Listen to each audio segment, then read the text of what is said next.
Hey there, today we're doing a review of the CT2. In this video, I'm gonna take my experience of having reviewed 600 plus of the world's best bags, and we're gonna tear this thing apart. We're gonna pack it out to see what it fits, we're gonna double check its advertised capacity, and I'm gonna give you my brutally honest pros and cons so you can know if this bag is worth it or if it's a ripoff. And best of all, if you're not quite sold that this is the bag for you, you're gonna wanna stick around to the end of the video, because there I'll give you 2 alternative bag suggestions that might better suit your needs. Because here at Nomads Nation, our goal is just to help you find the best bag for you. Let's talk about the gist of the CT2. CT stands for CTactical, I hope I'm pronouncing that right. And they're a Vietnamese carry brand. And they're really quite popular in this crazy community of carry nerds. We call ourselves the carry community. And their popularity is for a few reasons. Reason number 1, they just make awesome gear. But reason number 2, their price points are insanely low for how high of quality you're getting. Now, I'll tell you how they can afford that in just a second, but first, let's talk about some of the bag's top features. So this is a crossbody or a sling, depending on how you look at it, with a very tactical aesthetic. Got external lash points on the front, a quick access front pocket with a high-vis orange interior, a Velcro area for ultimate patch customization, a removable shoulder strap, quick access back pocket, and a pretty spacious and high-vis main compartment. As the name suggests, CT claims the 2 is 2 liters in capacity, which we always double check. Before we double check the capacity though, let's double check the dimensions. We've got a height of 12 inches, a width of 9 inches, and a fully packed out base depth of, I'll call it 3.5 inches. We completely filled out the front pocket and the main compartment with our factory grade measuring balls. Front pocket's giving you about 3/4 of a liter, and the main compartment, almost 4 liters, which confirms my suspicions that this definitely is bigger than a 2-liter bag. It's weird though, because I measured the CT5 by CTactical and it was grossly overestimated. It was like a 3-liter, I thought. So CT a little up and down on their volume measurements, but can definitely say this is gonna fit a lot more than 2 liters in it. CT claims this bag weighs 0.7 pounds, which is verified on our scale. Now, CT offers this bag an enormous combination of color and or fabric options. And the reason they can do this is also the reason they can keep their prices so low is A, they're based in Vietnam, so they just don't have like as high of costs overall. But B, I'm 99% sure they own their own factory, which means they're not tied down to minimum order quantities that larger brands have to deal with. So instead of having to order a minimum of 600 of these bags in one color, they can do 5 in this color and 12 in that color. It's just awesome for consumers because it means that they can move so fast and offer so many different variations. And it's one of the reasons that makes CT so fun. This is the CT2 when it's empty, and here it is fully packed out and worn on the Nomads Nation team. Marcus 5'2", I'm 5'8", Jason Bagmoa, he's 6'1". And don't worry, we're gonna fully pack out this bag throughout the entire review so you can see exactly what it fits. When it comes to a warranty, CT's wording is a little vague, but they are known in the carry community to replace broken bags in the situation that a manufacturing defect is their fault. And for all that, the CT2 runs an astonishingly low price, like 25 bucks. Or is it astonishingly low? I don't know, we're gonna have to get into this bag and really find out, but it's important to note that price point is gonna be our North Star moving forward. It's gonna determine if this bag is worth the price or if it's not. But one thing to note is if at any point during this review, you do think the bag is worth the price and you're thinking about making a purchase, we highly suggest making your purchase using the first link in the description below. Reason being, that link makes sure that you get the best price, and we oftentimes have discount codes. But that link also helps to support the Nomads Nation YouTube channel and team so we can keep making the best bag reviews on the web. Thank you very much. Okay, let's go ahead and talk about the outside of the CT2. Starting with the aesthetic, and kind of talked about this earlier, it's a very tactical look, which makes sense. The brand's name is CT, which stands for CTactical. They're sort of like Asia's response to GoRuck. A lot of people think that CT actually ripped off GoRuck extremely aggressively, which there could be an argument to support that. But I think since then, CT has kind of gone their own direction and done their own things and proven that they're innovative in their own ways. So I'm not here to judge on the ethicalness?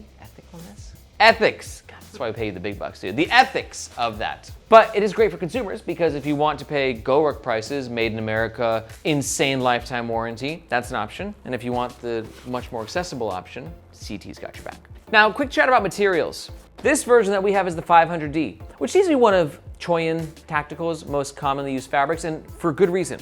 500E nylon is going to be literally a war-ready fabric. It's abrasion resistant, it's weather resistant, it looks badass. The only problem with the 500E nylon is that it can be a bit of a lint and hair magnet. Not really a problem in some of these other colors. Right now it's available in tan and green, but with black, you're definitely gonna see it.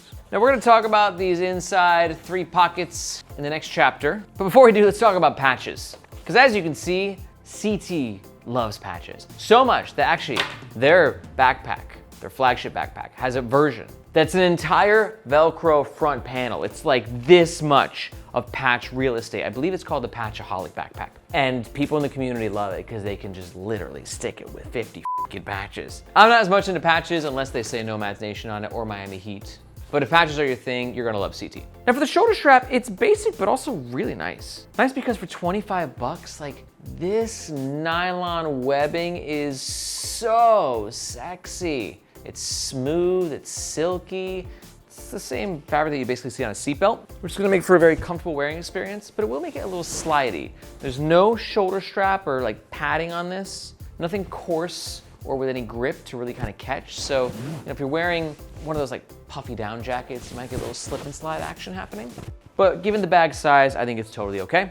And then with this strap too, you have the ability to clip the strap entirely, therefore transforming your sling into a pouch. It's a bit of a to get it off. And now you can see bag, shoulder strap, which means this can also be a great travel companion because you can use this as your tech pouch. Just load it up with a bunch of stuff, maybe even some clothes, right? It's acting as like an organizer in your travel bag or your suitcase, but then once you get to your destination, this becomes your day bag because you attach the strap to it. But what's really cool is you actually have some customization with the strap. And if you don't want to wear it in sort of like shoulder sling messenger mode, then instead you can sort of wear it in sling crossbody mode. And you do that by, instead of attaching the shoulder strap to here and here, you're attaching the shoulder strap to here and here. It's a little bit of customization there. And I think that's about it for the outside. Next chapter, let's talk about the inside of the CT2.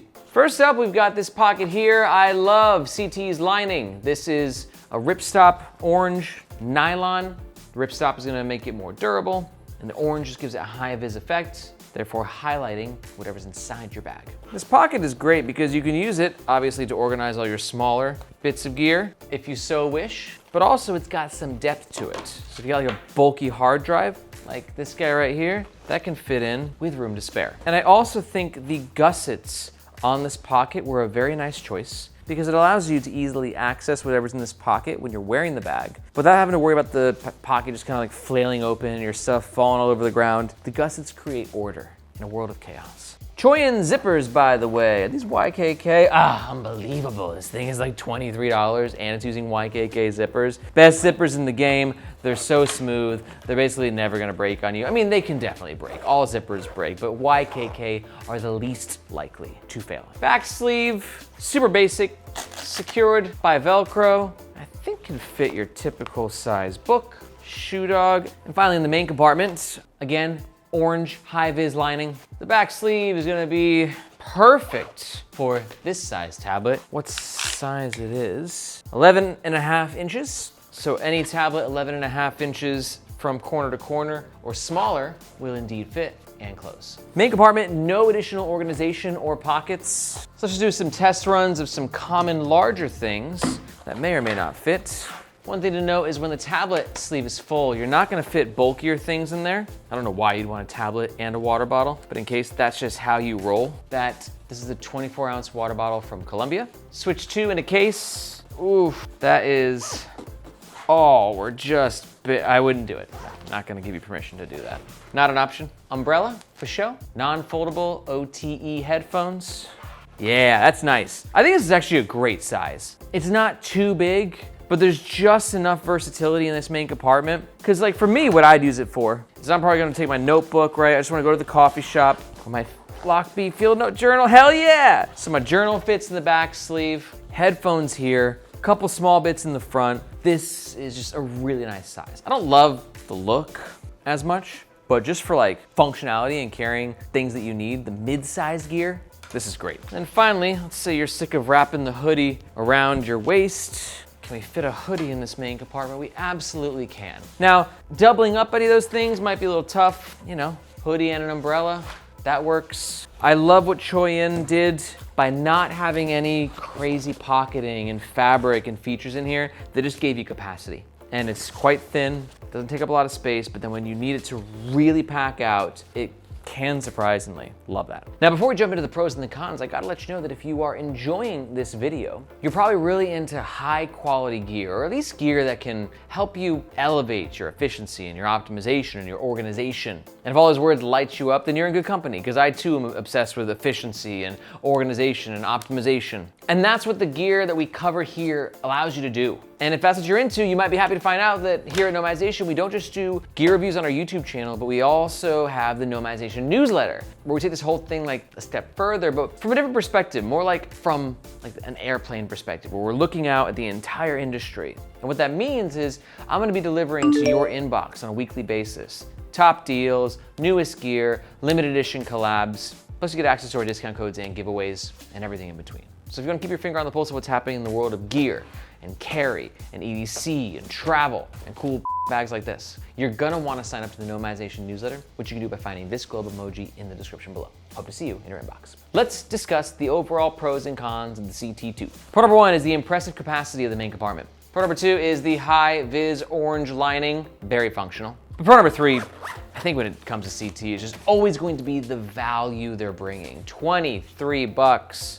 For this isn't some like cheap Taobao or Amazon crappy bag. This is made by people who live and breathe bags. 23 bucks is a steal. But on the flip side, all bags have cons. Con number one is while it's extremely functional, I don't think the aesthetic is gonna be for everyone. Con number two is the extremely vaguely worded warranty. And con number three, I think some people are gonna want more padding on their shoulder strap, especially when they really deck this thing out with heavier tech gear. So now we can take these overall pros and cons, mash them up together, and I'm gonna give you my overall scores. Score number one, comfort. It's a small bag, it gets the job done. I think some people will give it a low score because of the lack of the aforementioned padding. But for me, don't need it on a bag this size, so I give it a 4 out of 5. I think it's a very comfortable bag. Next score is gonna be value, 5 out of 5. We got YKK zippers on a $23 bag. I know some bag brands that charge $150 for their bags and skimp out on the YKK zippers. Sure, it's not Cordura. What hardware is this? I got Woojin hardware. This is one of the best hardware makers in the game. Like, these are things that CT does not have to do at this price point, but they freaking do. So they broke the scale. We're at 6 out of 5. The value's insane. And for my overall score, I'm gonna give it a 4 out of 5. It's not gonna be the aesthetic for everyone. So if you're still here, you like the way the bag looks, and it's kind of dorky to be honest, like tactical, but as long as you can move past all that, from what this bag is intended to do at the price points being delivered at, it's great. And if you agree, and you're thinking about making a purchase, just a reminder, we do recommend doing so with the first link in the description, just because that link makes sure that you get the best price, and if we have any discount codes, that's what they'll be. But if you're not quite sold, let's talk about some alternatives. First up, if you're new to the Nomadization channel, you should definitely check out our leaderboard video. That's where the whole NN squad, we get together and pick our favorite bags in different bag categories, slings included. It's the best video to watch to get an idea of what the best options are on the market, and I've gone ahead and linked that above. But if we're pretty close with the C2, here's 2 alternatives you might like a little bit more. Alternative number 1 is going to be the Evergoods CAS2. Great pick for you if you're looking for a sling. It's not quite as tactical looking, but it's very manly, kind of outdoorsy. And it's a great pick for you if you're really concerned about comfort, because this strap is pretty thin. We're probably at 1 inch, but the CAS2 is much thicker strap that'll be a little bit more comfortable in sling mode and a lot more comfortable when you're in actually hip mode. Fanny pack mode, as we call it in the States. This cannot be worn in fanny pack mode. CAS2 can. And my second alternative recommendation will be the TomTalk Aviator T37. It's a great pick for you if you like this vertical sling style, which I dig. But if this is too big for you and a little too tactical and you're still on a budget, let me introduce you to TomTalk. Because it's the same style bag, smaller profile, more of an urban aesthetic, while still being pretty accessibly priced. Not as cheap as this, it's like 50 bucks, but it's still pretty affordable, all things considered. Honestly, all 3 bags are epic in their own way. You just gotta figure out which bag works best for your needs. And to learn more about the 2 alternatives, you can go ahead and watch these videos here. If you got any questions, be sure to let me know in the comments below or in the Nomadization subreddit. Thank you for watching. My name is Aaron. This is Nomadization, and we'll catch you next time.